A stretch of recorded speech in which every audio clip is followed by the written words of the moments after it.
Well,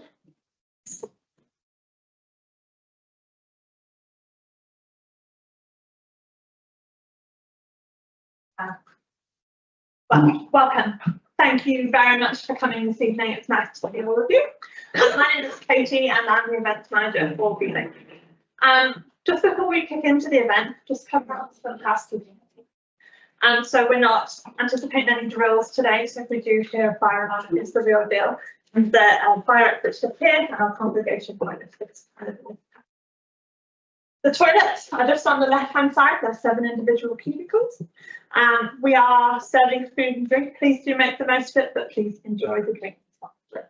That's it. I feel like I see quite a few familiar faces, so most of you probably know a little bit about Beeling, but just for those new faces, just to tell you. So Beeling Innovation, we're an agricultural innovation hub. We are part of Lincoln University, and our goal is to bring people together. We want to get people connected, get people collaborating, and hopefully that leads to innovation. So thank you so much for coming along this evening. And we really hope that you find the session valuable, but also the networking part at the end. So I'm going to wrap up because my part's not interesting. So I'd love to introduce our speaker, Susan Kilsby from ANZ. Thanks so much.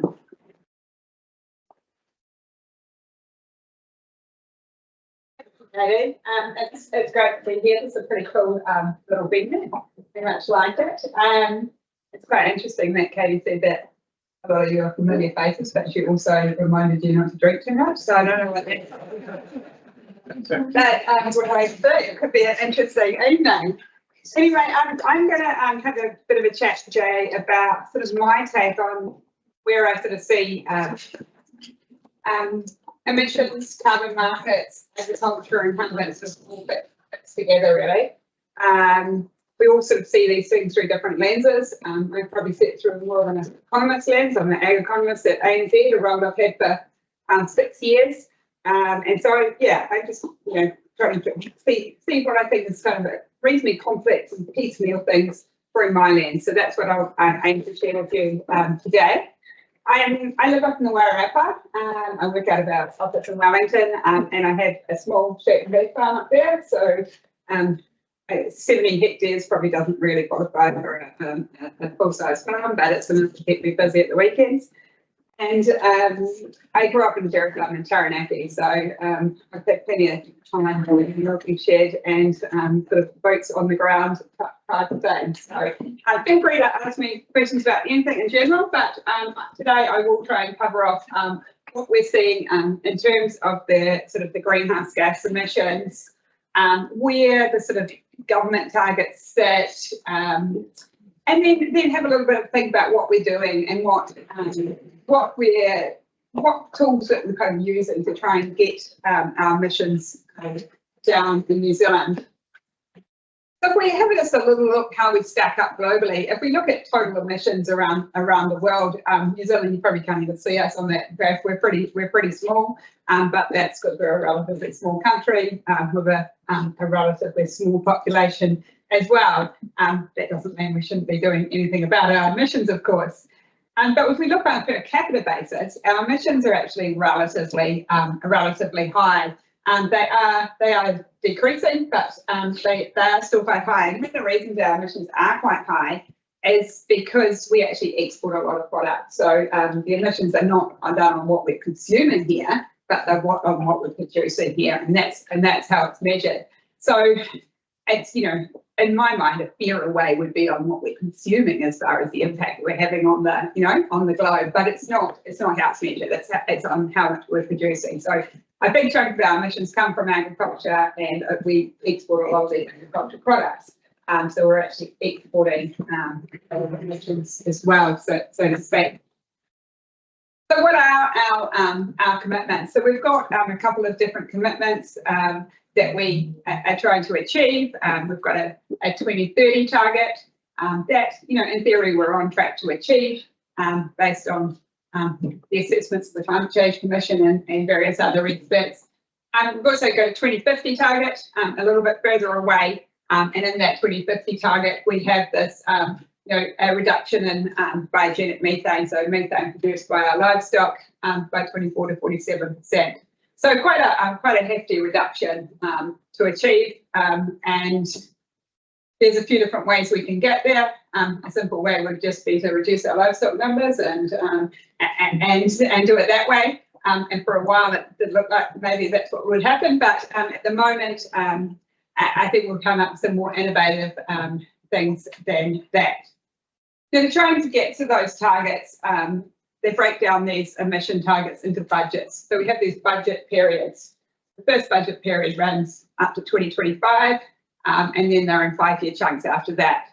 For those of you who like doing numbers, it's like they made the first year one a 4-year period, and then the next year a 5-year period. So hence why we've added in the average emissions. So the plan is to reduce emissions step change from there. But I quite like the fact that I lined it up with the years that finish with 5 and 0. It kind of makes sense, but it does mean that first budget was only 4 years, so it does make it a little bit confusing looking at the data.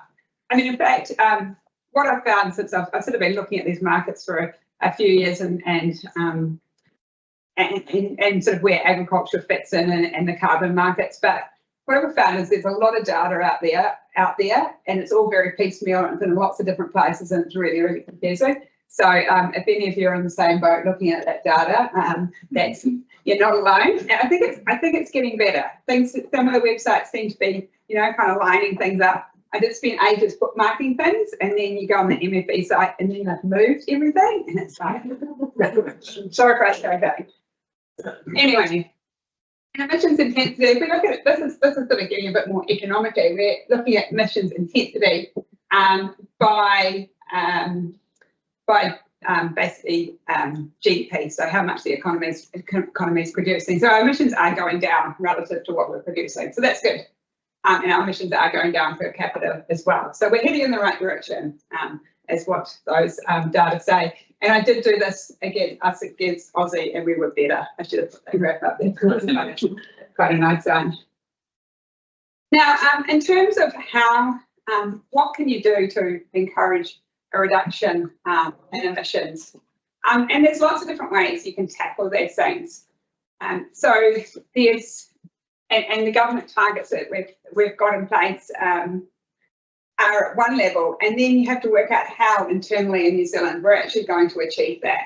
And it's not just sort of one plan.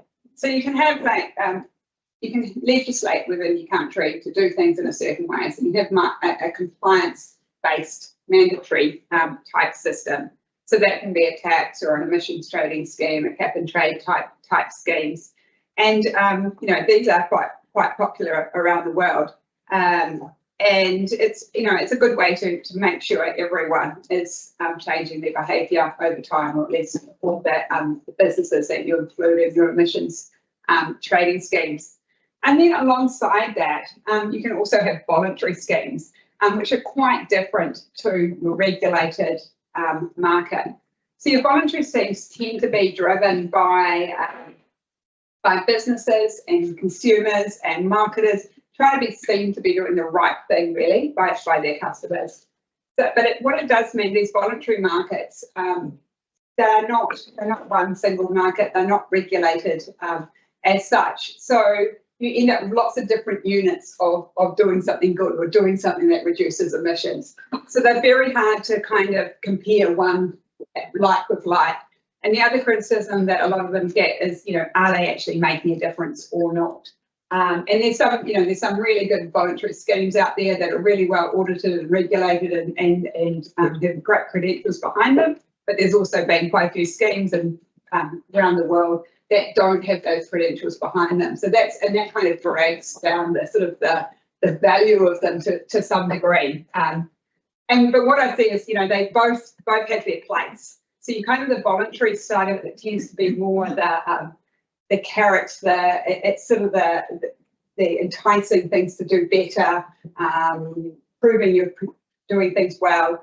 The compliance, it's more the steps like you've got to do this, you've got to move along and move like that. So there's a place for both. Yeah. Thanks. Can I just clarify? So are there any voluntary schemes that are about gross emissions reductions, because the kind of bullet points you've got under there seem to me to relate to the purchase of carbon offsets effectively.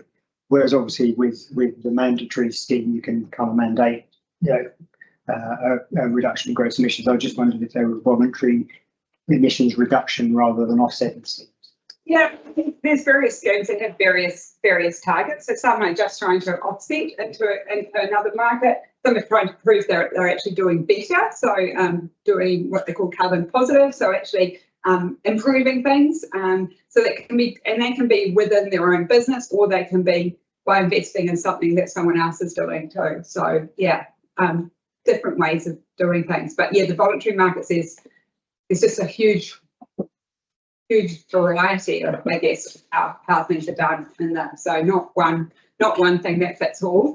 And because they are all different units and different things are done differently, you can't just trade them. It's like having a fruit shop and you've got apples over here and oranges here and bananas, and they're all different. So they're all sort of had different values and different, they're going to suit different people.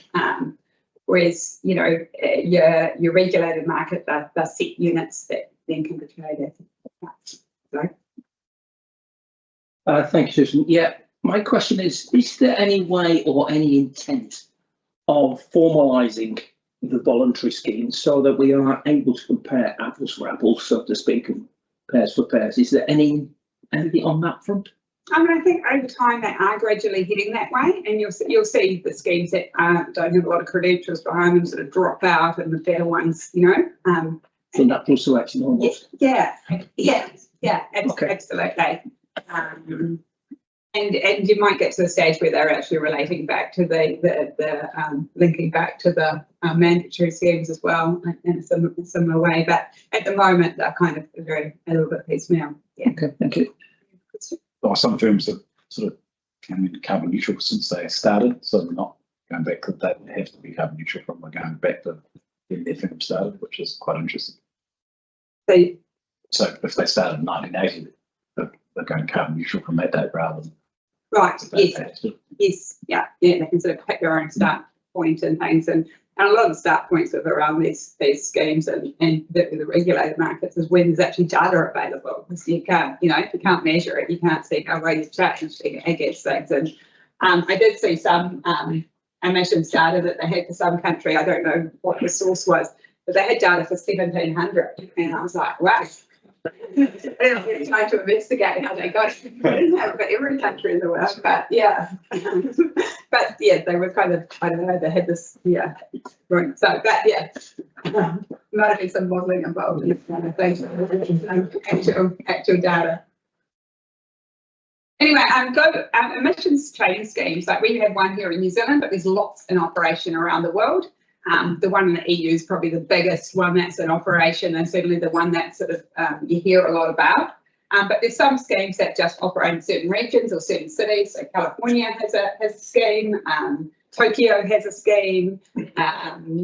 In China, they used to have sort of different schemes in different areas. They're put them together now, but they don't necessarily have to be country by country. And then, of course, the EU one is, well, it's actually the EU, and then a whole of those other countries like Iceland and Switzerland and stuff that aren't actually part of the EU, but and there as well.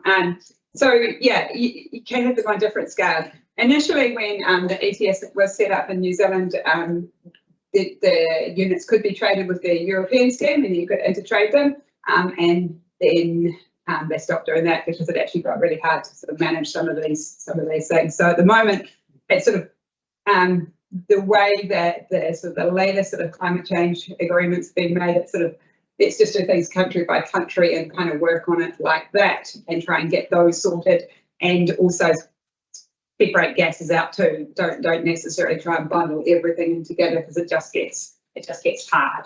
So rather than trying to have this big global scheme, which is kind of the original goal, and we might get to there again in the future, or we might not, but that's sort of where we're at the moment. But yeah, there are a lot of schemes operating. Most of them are pretty similar. If you kind of look at the rules of the New Zealand scheme, most of them are pretty similar to the European scheme, and all the new ideas that get dreamed up there have usually been dreamed up by California or Europe or somewhere else first and tried and tested and went, oh yeah, that's quite a good idea, we'll add this bit into the scheme.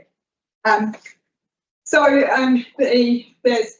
the countries that have got schemes in place. So the blue ones are currently operating a year or so ago when the scrap was made, and then the rest are the green ones that are under development. So there are a lot in operation at varying degrees, and some of them cover lots of industries, some of them might just cover energy.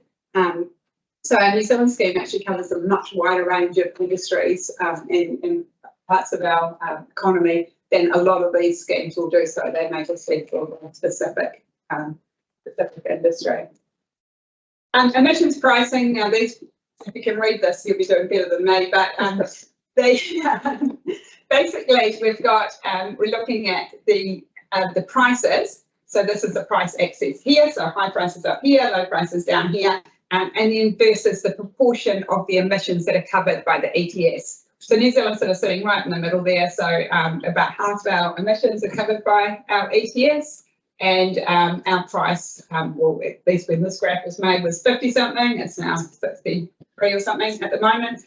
But we're kind of like pretty much in the middle of the schemes. So the European markets have got higher prices on their emissions. The likes of China, and then the size of the dots are how big the market is. So China is big, but the prices are really, really low. So it doesn't necessarily encourage a whole lot of change because the prices aren't high enough to do that. So that's one of the challenges. A lot of the work done over the years or in recent years around pricing for emissions schemes and that has concentrated on what the price needs to be to get a change in behaviour, and usually these are well over $100 a tonne to get that change in behaviour. So yeah, the New Zealand price would have to go up considerably from where it is. But what a lot of people I think have thought over the years when these prices have talked about where they need to be to get the change, they've considered the forecasts, they've considered and that's where the price will go. And I think that's one of the reasons we saw a lot of sort of investment in the carbon markets at the start. That's where I got very excited about all this price is going to go to here. Then, you know, someone said it's going to be $170 a tonne and it's going to be this much. And so we had this sort of influx of investors thinking that's where it's going to go. When you dug into it, they were just assumptions or price, where the price needs to get that behaviour that we need to change, not necessarily based on supply, demand, and the fundamentals of markets of where the price would go. There's very few people willing to actually put a forecast on that, so that's where things got a little bit more challenging. The New Zealand Emission Trading Scheme, and it's been in existence since 2008, so it's been around for quite a long time. But they have constantly changed the rules in it and sort of tweaked it along the way. So it sort of had all these sort of reiterations and reinventions really along the way. So I did have an argument with a carbon trader for a while back about how mature this market was. And I said it's a very new market, it's not mature, things keep changing. You know, it's hard to trade because it's like that. It's like, oh, it's been, you know, it is old. And I mean, we were both right, of course. It has been in existence, but those constant changes to rules have, kind of made it change a lot. One of the big changes was initially when these businesses had to each year do their reporting on their emissions, and that basically they had all businesses that have to be part of the Emission Trading Scheme, which is basically kind of all your firms, all your factories, all your energy companies, everyone that's works, except agriculture's not in it, but pretty much all the rest and rest of the companies, and they try and put the companies in that are at the source of the pollution. So if you're talking about petrol, it's where it's coming into the country, as opposed to at the petrol station where we all got to pay for it. We pay for it in the price, but we don't have to then do a return and do all our emissions.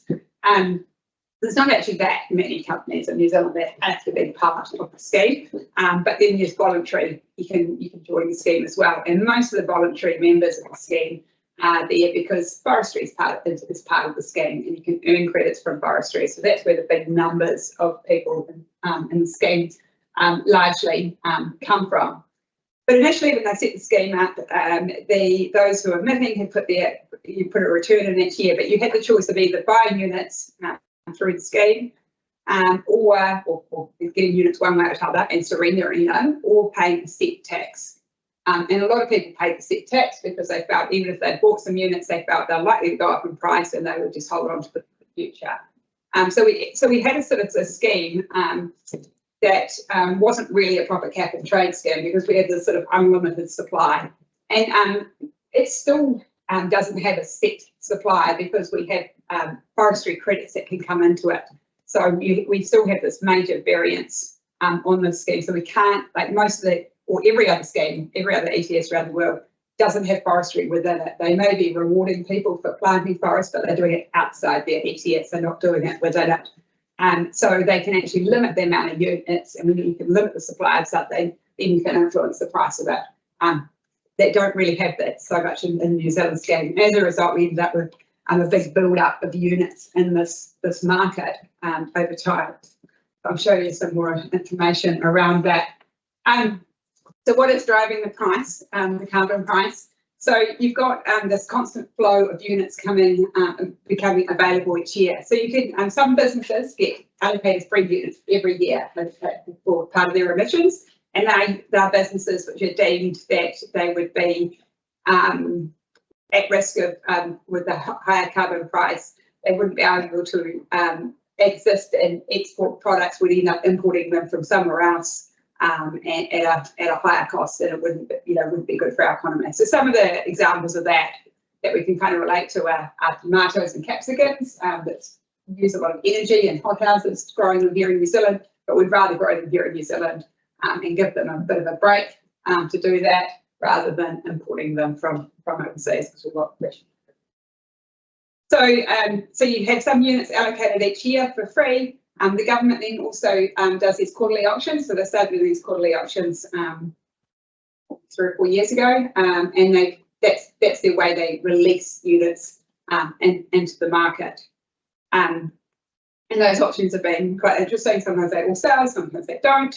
But they've got but that's the primary way of units going in. And then there's the forestry unit. So if you plant a forest, you register it, it's deemed to be sequestering carbon, you get credits for that. And that forestry bit's the kind of the unknown part. And then we've also got this existing stockpile of units that have built up over time. And some of that stockpile are people who have bought them because they'll know they'll have to surrender some at a later date. So either they're going to be cutting forests down, or they're a business that has to be part of the ETS and they have to surrender them. So they're keeping them now, buying them in advance to surrender them.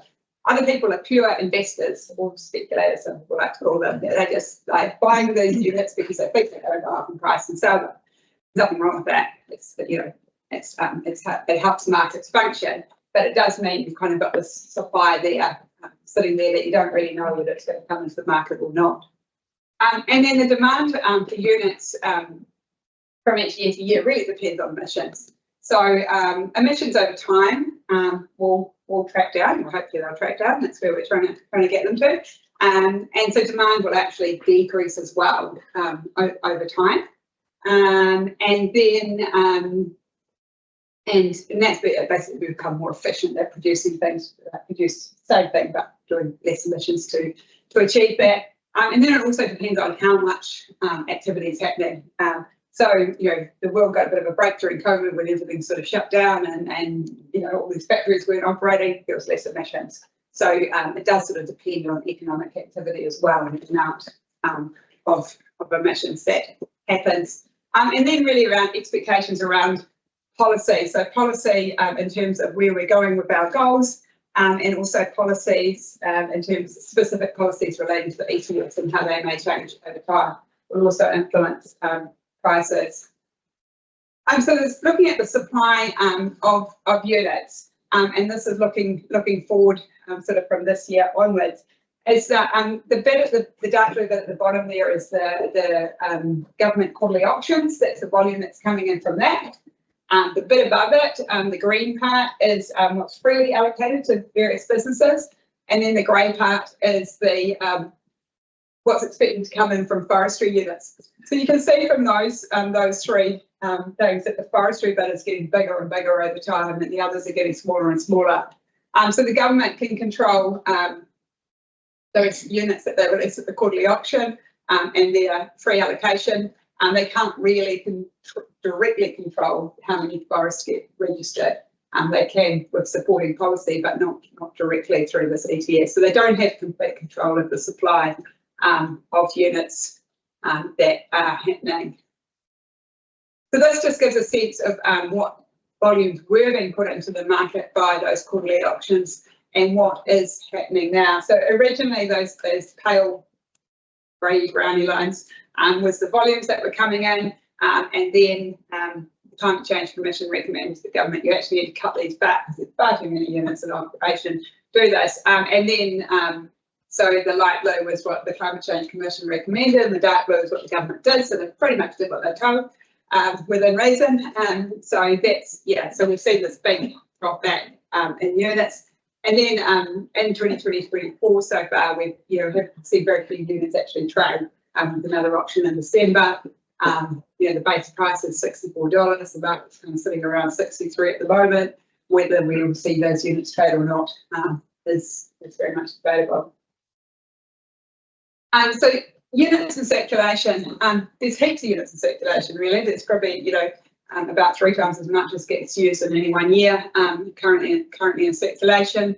But the stockpile is expected to decrease. So this is sort of just a bit of expectation sort of based on what the expected reduction will be in offerings into the market. There's a lot of unknowns in that. The forestry units is a big unknown, but that's kind of the expected path that things will trend down. And then once we get sort of in 2 or 3 years' time, we might see a much more balanced market in terms of supply and demand, because some of these units are going to be held by people who are just going to hold them forever. They're not going to sell them, or they don't hold them for a long period of time. So they're not really becoming available each year to the market.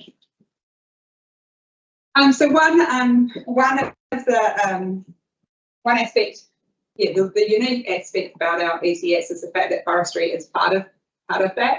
And there's a lot of debate around land being good quality farmland being planted in forestry.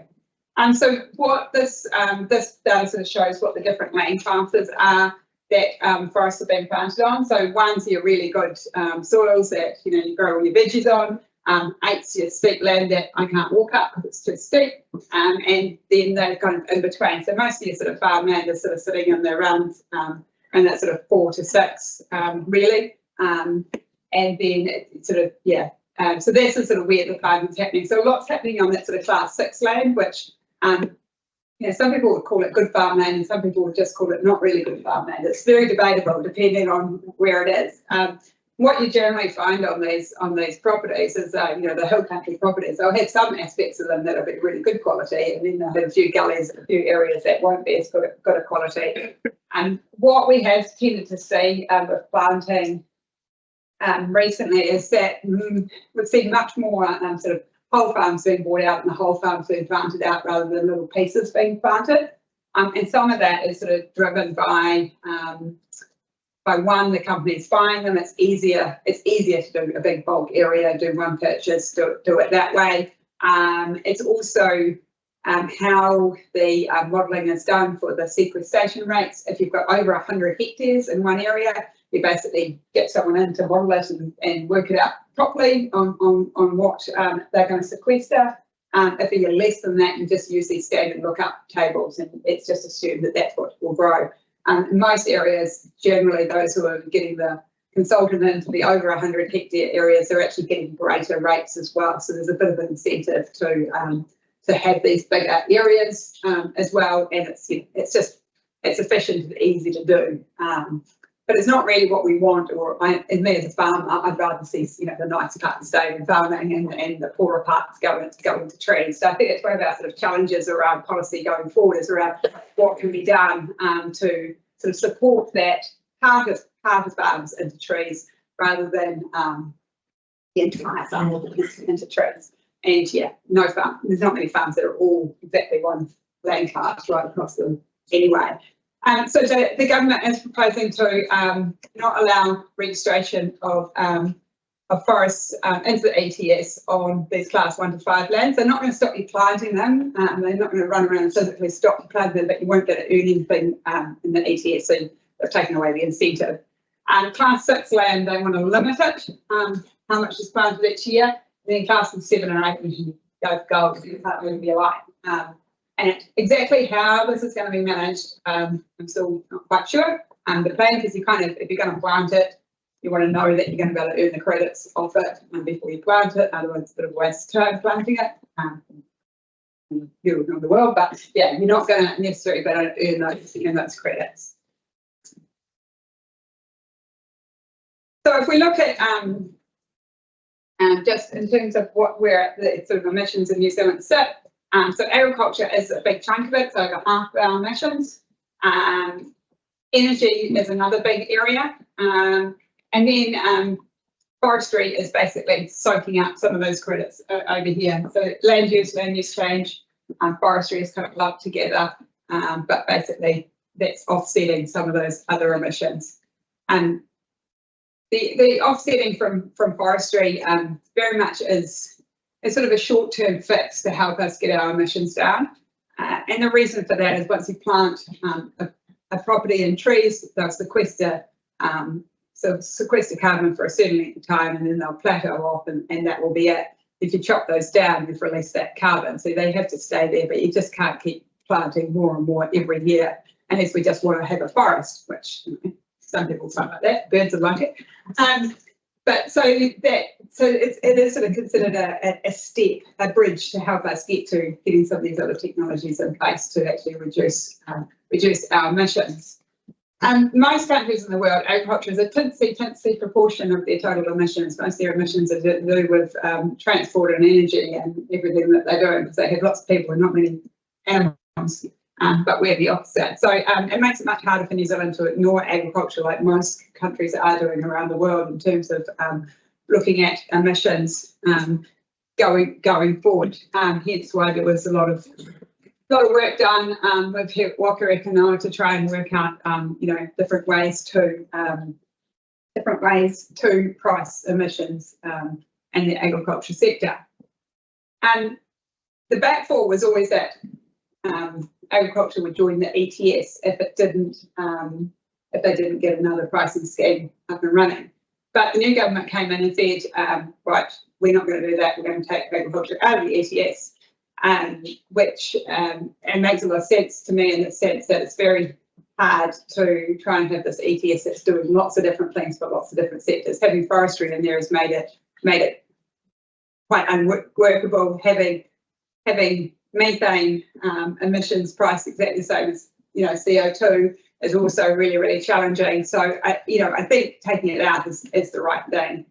Ignoring it completely might not be the right thing, but taking it out is so. And it's in that process at the moment. It's gone through first and second readings in the House. It's got to be out by the end of December, and it's on track to do that. So so we will no longer have agriculture in the ETS. Not that it was really ever, well, it was there, but it was never priced. And so, how are we going to encourage reduction in agricultural emissions, and how are what are the other ways to do this? So you've kind of got this drive from markets or businesses to reduce emissions anyway. You're seeing a lot of every big company around the world has to report their emissions. So they want to know and they have to report their scope 3 emissions. So that's basically emissions of everything coming up their supply chain, all their customers' emissions. So there is a real sort of demand for people to know what their emissions data is, and then also reduce that over time. And that's where we're seeing these sort of drives from the likes of Nestle, which are coming through with some of the Fonterra type arrangements in Sydney and the various dairy companies around, what can we do to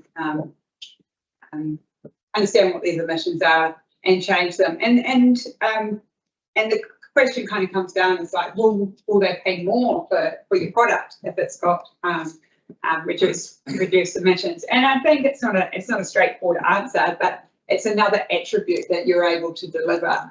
It's a bit like I kind of think of it a bit like New Zealand has a really good reputation for delivering good quality, consistent product. Milk powder as an example, to market the day they say they're going to deliver it and it gets there. This is sort of another attribute like that. We can say, yes, we've got this product that does this. So while it may not be the be all and end all that's going to like skyrocket the price up, it's going to make you a preferred supplier over someone who doesn't have all these other attributes. The other thing I kind of see too is, I mean, not just emissions, not just greenhouse gas emissions, although that's the biggest driver really of this, just sort of what a lot of these companies are doing, but it's also the other softer attributes that we're doing on farm, like in terms of animal welfare, people welfare, quality of water, you know, biodiversity, lots of these things I think will eventually get bundled up. And if we can sort of prove what we're doing, then that adds value. The end product, so it's milk powder, it's going to look exactly the same, it's going to have exactly the same attributes, it's going to taste the same, but people are going to feel better about buying it, and it's going to get you as a more of a preferred supplier. So that's where we're sort of seeing at the moment. We're seeing this sort of market-led, and that's probably what we're seeing mostly of in agriculture around the world, mainly because most of these countries aren't really sort of mandating this scheme because it's a lesser concern for them as part of their emissions profile.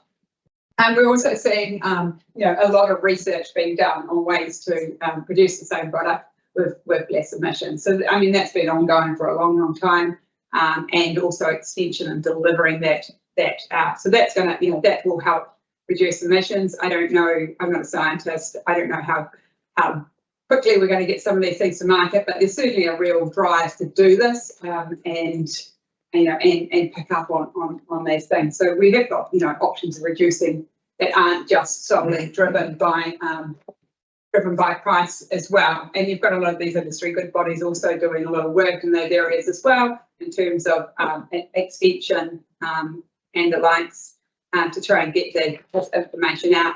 But, you know, over time, we're all going to need to know what our emissions numbers are. We're going to need to wework out what triggers them to go up more or down more, because it is going to matter over time. And, you know, we will be aiming, well, I think we'll see a lot more metrics around, you know, the kgs of milk solids per emissions, kgs of meat per emissions. This has become another efficiency measure that we have over time. I mean, we may still see some mandated pricing coming through in terms of, and as well, once we all figure out what our emissions are and then how to measure them and how to move the dial. What I kind of see is that if we see that sort of direction, that'll sort of be more sort of the pushing along, which is sort of the bottom end of the market that doesn't get pulled along by these incentives. The other thing I think, you know, some of this will sort of drive into that, and we're already seeing is farm gate prices will differ a lot from farm to farm, right? Depending on what you can also, what other value you can add, which might not be intrinsically in the product, but it's how the product was produced, and if you can add and you've got data and information, then that will help you get a higher farm gate price than those who aren't able to do that. It will depend on markets and products, and for some products there may only be a very limited range of markets that are willing to pay more for this, and there might be, you know, 80% of the product might not have those higher end markets. Other sectors, they may have a much greater proportion that'll get pulled along that way. But I do think over time we'll see a much more wide variety in pricing. I won't be saying milk price is going to be $9 because it'll be like, it'll be $9 for you and 10 for you and 9 for you, and you know, it'll all be different. But we are seeing those incentive programs in place now, but they're very small, the difference compared with the average. They need to be much larger. We need to have dollars per kg, not dollars difference, not cents per kg. Difference is where I think things going. But yeah, there's also we've got sort of government co-funded initiatives that are going to try and push these things along as well, and try and come up with these, you know, data and information in terms of calculating emissions and then moving things forward. I do have to say, calculating emissions on a dairy farm is a lot easier than a sheep and beef farm. Sheep and beef farm, it's really hard. the data and everything is very fresh and very current and very to hand on a dairy farm. Sheep and beef farms, you know, most of us struggle to know exactly how many animals are in paddock. There might be one or two more or one or two less, and they die and things happen, and you know, it's so much harder to work that out, and you don't have a very clear cut-off at the end of the season as you do in a dairy farm. Yeah, things move. Sometimes your policies change a bit, and then yeah, it's certainly much harder to do in a sheep beef farm. So that's where it's hard to change something you can't measure easily, but it will happen, and technology's increasing. And I did hear that they can count sheep with drones now, which my counting of sheep or a gate is dismal at best. I'm quite good on drafting gate, but I'm not very good at counting. And anyway, in summary, so emissions trading scheme, you know, it is one of our key tools that we have to reduce emissions, but it's not the be all and end all. We need other policies and other things to go alongside it. I think agriculture not being included in it is a good idea. I do see challenges with it having forestry in it. I love the idea of one price fits all, and you've got this thing that you can trade and lots of people can get involved in. But at the end of the day, it does make it much more complicated to achieve some of these goals. And some of the forestry is supposed to be sort of some short-term fixes, and we kind of want that, but we don't want that. It does complicate things a whole lot more by having forestry in there. And we can still, you know, I think forestry is going to stay in there for the moment. But there is other ways that you could reward for sequestration without actually having it within the ETS, which would make managing those supply much easier. Yeah, I think there's, you know, the change over time is going to come from, a lot of different incentives and disincentives, and it's going to happen across the board. And we'll get there. I don't know exactly how, and it'll be a bit of a matrix of these things, but that's where I see trending. But I'll stop there and open up for any questions.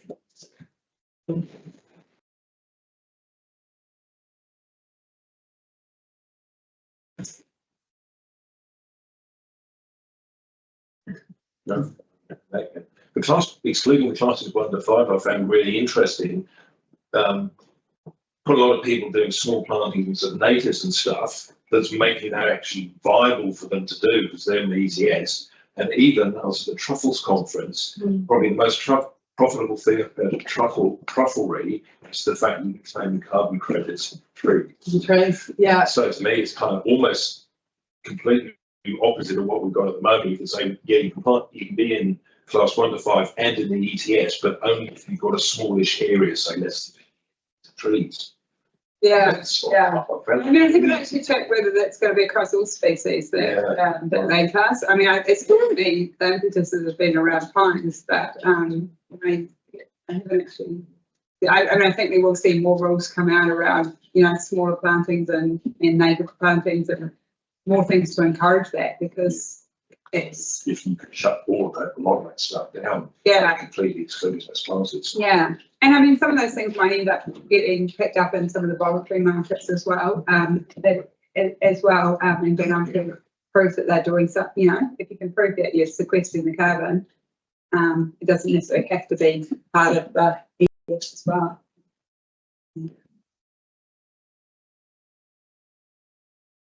What is the main competitor for the class 6 land forestry? Most of that will be in sheep and beef at the moment. Improved pasture. Improved pastures. Yeah, improved. Yeah. Yeah. So especially books back, you know, but they can. I don't know, but is that ploughable or not? Yeah, it's good. No. Oh, you can 5,000. you can do it by. Yes. Fine on second. Yeah.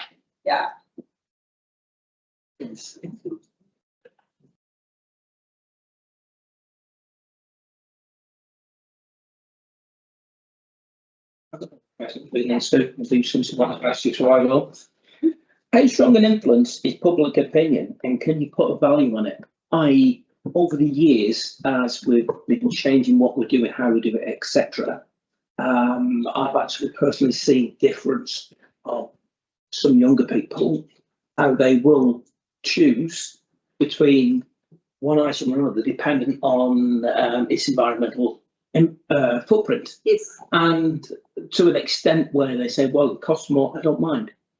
Yeah.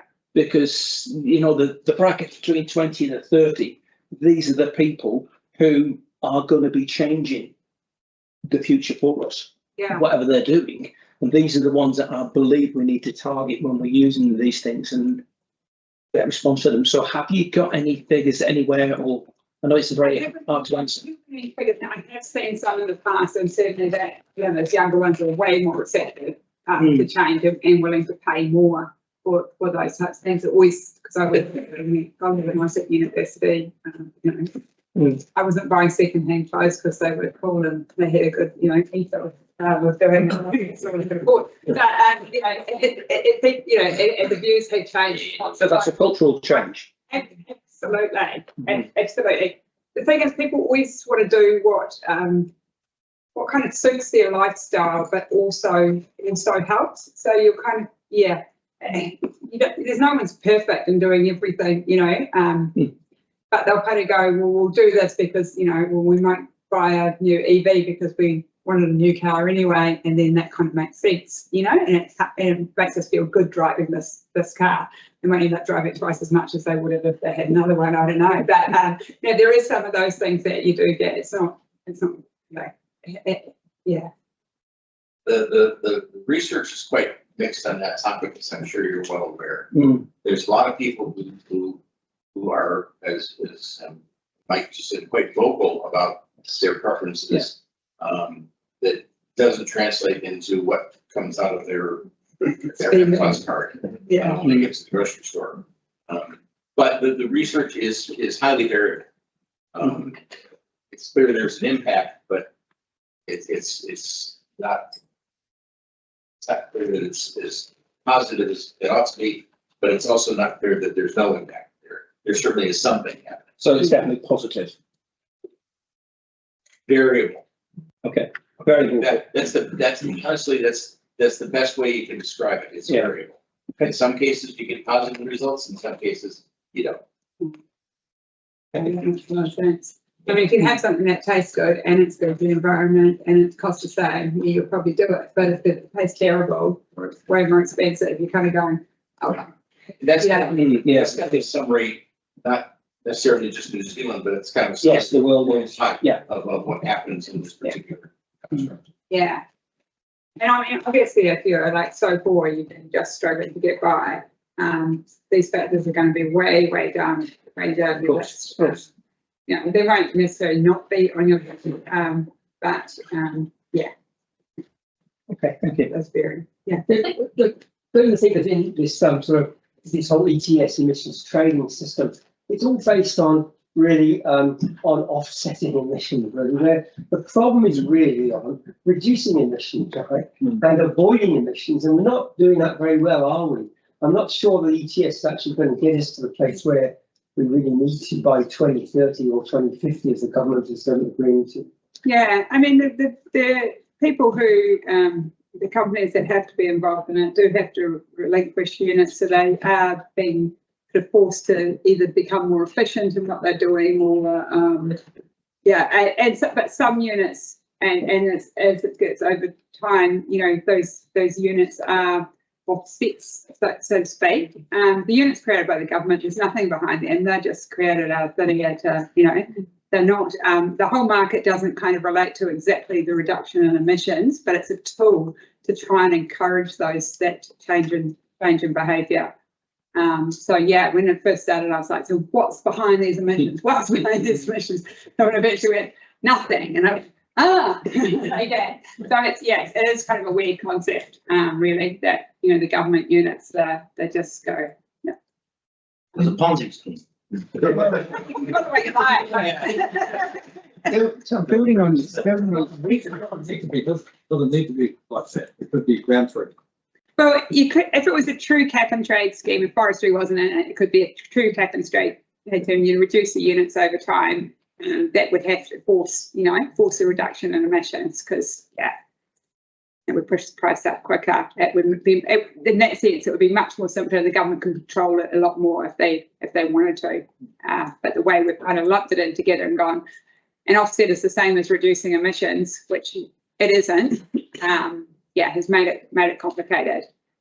So it's good that we didn't also add in methane emissions and then try and balance that out as well.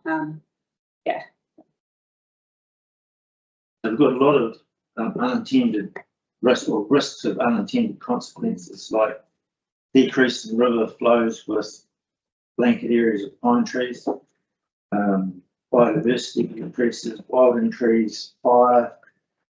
There's a huge number of risks that having forestry adds to the whole thing.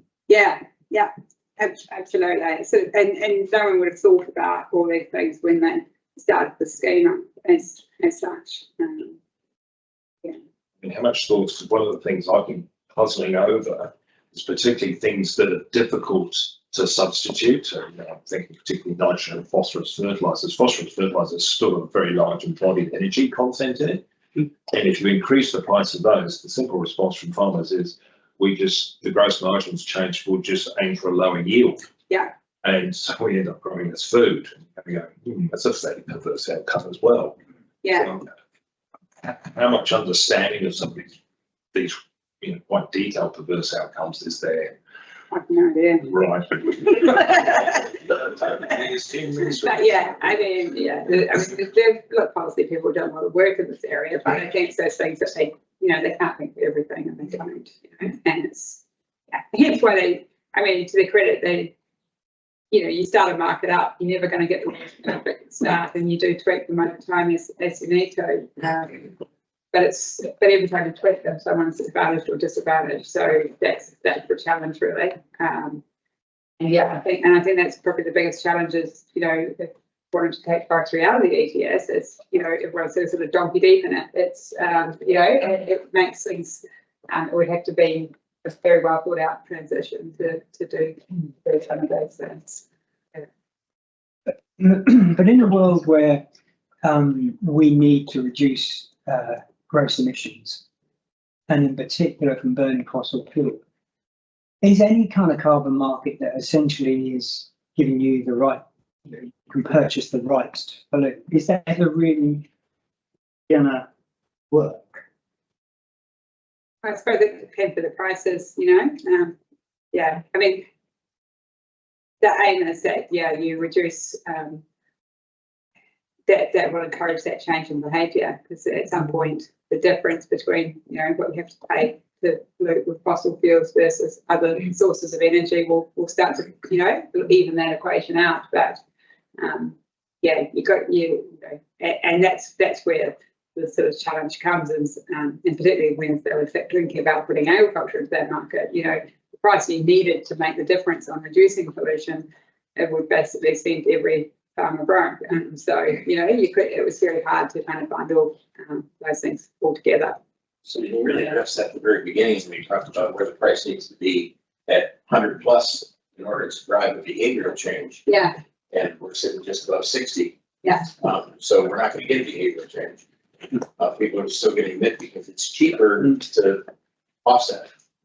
As long as it remains cheaper to offset than to fundamentally change your production, that's going to be the choice that any rational business person will make. It does depend on the industry. Like some industries have already, the emissions have made a difference to some of the refrigerants and some of the things, and they've gone, well, actually, Pressure's not the ETS. And that's your first bullet point there. It's a key tool, but it's not the thing that's going to save us. No, it's one thing that can help. And so no, I wouldn't say it's designed to reduce forest emissions. There are all the other things we need to do, but it's a mechanism we can put in place in the time period between now and when we can. Because we can't wait for people to try and do something now. That's not an additional piece. I think you mentioned that. That over time we get much better, but in the meantime we Awesome. Thank you, everyone. I think we'll end it there, but it's good to see that it's kind of sparking some conversations already. So hopefully you'll continue those. We can have more drinks and there's still some food to be had. But if you could join me in just thanking Susan one more time.